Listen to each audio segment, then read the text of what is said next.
How to activate Fifth Third debit or credit card. Hello guys, this is Atticus and welcome back to another tutorial video. In today's video, I'll teach you guys how you can activate your Fifth Third debit or credit card. So without any further ado, let's dive right into it.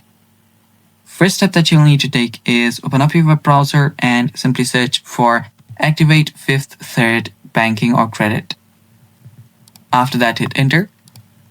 Then you'll find different options for this. So there are a lot of ways you can do so. You can first, log into your mobile phone or mobile banking app and then activate your card, or you can simply activate it by calling this number for debit card.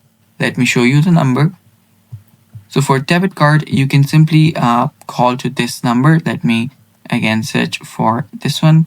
So here you can see this number where you can call to activate your card. Or you can just go to this page that says activate your card. And again, if you come back to this Google search, you will see activate your card option. If you head over there, you will basically be on the same page as you can see. So you will need to first log in into your account, then follow the prompts to activate your card. And it's that simple.